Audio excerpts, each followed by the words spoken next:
Hello everyone, and welcome to our fascinating journey into the world of diseases, cause and control for Class 9 Biology. Today, we'll unravel the mysteries of congenital and acquired diseases. We'll explore how some conditions are present right from birth, while others develop later in life. Get ready to understand the fundamental differences, causes, and impacts of these two major categories of diseases. We'll start with the basics and then gradually dive deeper into advanced concepts, ensuring you grasp every detail. Let's begin. Let's kick things off with the basics. What exactly are diseases, and how do we classify them based on when they appear? A disease is any condition that impairs the normal functioning of a living organism, causing discomfort, dysfunction, or distress. Think of it as anything that prevents your body from working as it should.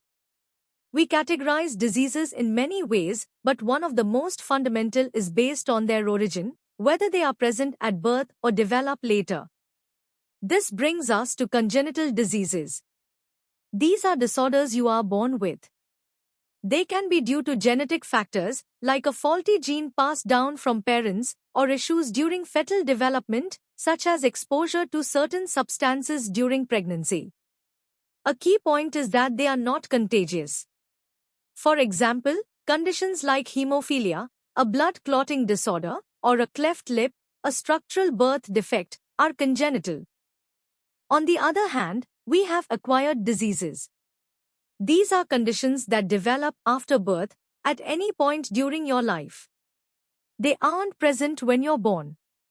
Acquired diseases can be caused by a variety of factors, including tiny pathogens like bacteria and viruses, your lifestyle choices such as diet and exercise, environmental factors like pollution, or simply the natural process of aging. Unlike congenital diseases, acquired diseases can be contagious, like the common cold, or non-contagious, such as diabetes. So, remember, congenital means born with it, and acquired means developed later. Now, let's test your understanding with a few practice questions. Take a moment to think about these.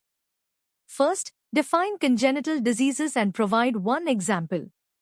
Second, how do acquired diseases differ from congenital diseases? And third, is the common cold a congenital or an acquired disease? Make sure to justify your answer. Pause the video if you need more time to think. Ready to dive a bit deeper? Let's explore the causes, classifications, and initial detection methods for both types of diseases. Let's take a closer look at congenital diseases. Their causes can be quite varied. Some stem from genetic abnormalities, like inheriting a faulty gene from a parent, or new mutations that occur during conception. Others are due to chromosomal abnormalities, which are errors in the number or structure of your chromosomes, such as in Down syndrome. Environmental factors during pregnancy also play a crucial role. Exposure to certain drugs, alcohol, radiation, or even maternal infections like rubella can lead to birth defects. These diseases can manifest as structural problems, like heart defects, or functional disorders, such as metabolic conditions like phenylketonuria. Now, for acquired diseases, we can classify them further based on their causes. Infectious diseases are caused by pathogens, tiny organisms like bacteria, viruses, fungi, or parasites and are often communicable, meaning they can spread. Think of tuberculosis or malaria. Then there are non-infectious diseases, which are not caused by pathogens and generally don't spread. This category includes deficiency diseases, like scurvy from a lack of vitamin C, degenerative diseases, which result from the breakdown of tissues, often with age, like arthritis, lifestyle diseases linked to daily habits, such as type 2 diabetes, allergies, and various types of cancers. It's a broad group with diverse origins. Diagnosing these diseases also differs. For congenital conditions, prenatal diagnostics like ultrasound, amniocentesis, or chorionic villus sampling can detect issues before birth. Newborn screening tests are also vital for early detection of certain conditions. For acquired diseases, diagnosis relies on a combination of symptoms, physical examinations, laboratory tests like blood or urine analysis, imaging techniques such as X-rays, and a thorough review of the patient's medical history. Early detection, regardless of the disease type, is often key to better outcomes. Prevention also varies, from genetic counseling for congenital diseases to vaccinations and healthy lifestyles for acquired ones. Time for some medium-level practice questions.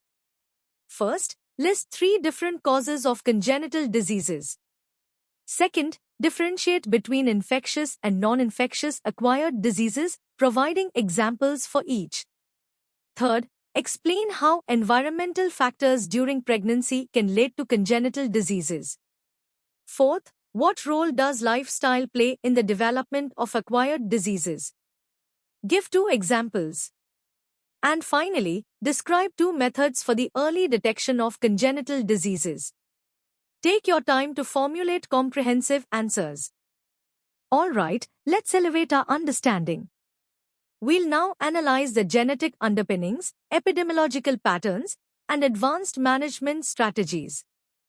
Delving deeper into congenital disorders, we find a rich genetic landscape. Monogenic disorders are caused by a mutation in a single gene and follow specific Mendelian inheritance patterns, like cystic fibrosis or Huntington's disease. Chromosomal abnormalities involve changes in the number or structure of chromosomes, with Down syndrome being a classic example of an extra chromosome. Then there are multifactorial disorders, which result from complex interactions between multiple genes and environmental factors, such as cleft lip or some congenital heart defects. Understanding these genetic foundations is crucial for diagnosis and counseling. For acquired diseases, epidemiology helps us understand their patterns and causes in populations. Communicable diseases, like the flu, spread through various routes, and factors like pathogen virulence and host immunity determine their impact. Non-communicable diseases, or NCDs, pose a significant global burden, often linked to behavioral risk factors like unhealthy diet, lack of exercise, and tobacco use, as well as environmental factors such as pollution. Interestingly, some acquired diseases are iatrogenic, meaning they are caused by medical examination or treatment itself, like complications from surgery or adverse drug reactions. This detailed classification aids in targeted prevention and control strategies. Diagnostic methodologies have advanced significantly. For congenital conditions, non-invasive prenatal testing, or NIPT, can screen for chromosomal abnormalities, and fetal MRI can detect structural defects in utero. Postnatal diagnosis often involves karyotyping and genetic sequencing. For acquired diseases, diagnosis often includes specialized lab tests, like PCR for viral loads, histopathology for cancers, and advanced imaging. In terms of therapy, congenital conditions may require surgical correction, experimental gene therapy, or lifelong supportive care. Acquired diseases are treated with antibiotics, antivirals, chemotherapy, or lifestyle modifications. Ethical considerations, such as genetic counseling and public health policies, are integral to managing both types of diseases effectively. Now for some hard-level practice questions. First, explain the difference between monogenic and multifactorial congenital disorders, giving an example for each. Second, discuss the role of epidemiology in understanding and controlling communicable acquired diseases. Third, how do NIPT and karyotyping contribute to the diagnosis of congenital diseases? Fourth, describe 2 distinct therapeutic approaches for congenital diseases and 2 for acquired diseases. Fifth, what are iatrogenic diseases? Provide an example. Sixth, discuss the ethical considerations surrounding prenatal diagnosis of congenital conditions. And finally, how can public health policies help in managing the spread of acquired infectious diseases? Take your time to craft detailed answers. All right, it's time to push our boundaries. Get ready for a deep dive into the molecular mechanisms, advanced technologies, and complex global challenges associated with diseases. At the molecular level, congenital disorders often arise from precise engineering flaws. Point mutations, deletions, or insertions in genes can alter critical protein structures, leading to conditions like sickle cell anemia.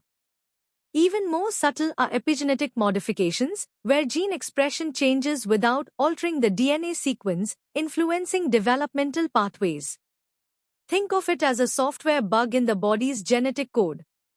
From a developmental biology perspective, these anomalies are often errors during the critical stages of embryogenesis, where precise gene cascades and cell signaling pathways must operate flawlessly. Any disruption in these intricate blueprints leads to structural or functional defects, highlighting the complexity of early human development. For acquired diseases, understanding the immunological and inflammatory basis is key. Pathogens employ sophisticated strategies to evade our immune system, making vaccine development a constant challenge. Autoimmune diseases are a fascinating category where our own immune system mistakenly attacks our body's tissues, as seen in lupus or rheumatoid arthritis. Beyond infections, chronic inflammation, a persistent low-grade immune response, is now recognized as a major driver for many non-communicable acquired diseases, including heart disease and certain cancers. This inflammation can be triggered by environmental factors, diet, and even imbalances in our gut microbiome. It's a complex interplay between our body's defenses and the internal and external threats it faces. Advanced diagnostics are transforming disease management. For congenital conditions, next-generation sequencing allows us to rapidly identify genetic causes, while pre-implantation genetic diagnosis can screen embryos for specific disorders before implantation, offering choices to prospective parents. For acquired diseases, techniques like liquid biopsies detect circulating tumor DNA for early cancer diagnosis, and omics technologies, genomics, proteomics, metabolomics provide comprehensive insights into disease mechanisms, paving the way for personalized medicine. Therapeutic innovations are equally groundbreaking. Gene editing tools like CRISPR-Cas9 hold immense promise for correcting faulty genes in congenital disorders, though delivery challenges and ethical concerns remain. For acquired diseases, we are seeing targeted therapies for cancer, new broad-spectrum antivirals, and immunomodulators for autoimmune conditions, all battling against challenges like drug resistance. Public health isn't just about medicine, it's about engineering solutions. Sanitation systems, clean water, and effective waste management are fundamental engineering interventions that prevent the spread of infectious acquired diseases. Urban planning can also promote physical activity, reducing the burden of non-communicable diseases. Mathematical and computational models, like some models, are used to predict disease outbreaks, assess intervention effectiveness, and inform public health policy, integrating vast amounts of data. On a global scale, the burden of both congenital and acquired diseases disproportionately affects low-income populations due to lack of access to healthcare and resources, perpetuating a cycle of poverty and poor health. Addressing these disparities and strengthening healthcare systems worldwide is a critical global health challenge. Now, let's tackle the first 5 hardest level practice questions. First, describe the molecular mechanisms by which epigenetic modifications can lead to congenital disorders. Second, explain how the immune system's dysregulation contributes to both infectious and autoimmune acquired diseases. Third, discuss the advantages and ethical implications of using pre-implantation genetic diagnosis, or PGD, for congenital conditions. Fourth, how are omics technologies transforming the diagnosis and treatment of acquired diseases? And fifth, analyze the potential and challenges of gene editing technologies like CRISPR-Cas9 in treating congenital genetic disorders. These questions require thoughtful, detailed responses. Here are the remaining 5 hardest level questions. Sixth, elaborate on the concept of chronic inflammation and its role in the pathogenesis of non-communicable acquired diseases. 7th, provide examples of public health engineering interventions and explain how they control acquired infectious diseases. 8th, how do epidemiological models contribute to predicting and managing disease outbreaks? 9th, discuss the socio-economic factors that exacerbate the burden of both congenital and acquired diseases in developing nations. And finally, compare the primary challenges in developing new therapies for congenital genetic disorders versus combating antimicrobial resistance in acquired infectious diseases. Good luck! And that brings us to the end of our in-depth exploration of congenital and acquired diseases. We hope this journey has illuminated the complex world of disease causes and control. Remember, understanding these concepts is crucial not just for your exams, but for appreciating the science behind health and medicine. For more such engaging and comprehensive educational content, make sure to visit synapse.omaps.in. Don't forget to like this video, share it with your friends, and subscribe to our channel for regular updates and new lessons. Your support helps us create more valuable content for you. Thank you for learning with us, and see you next time.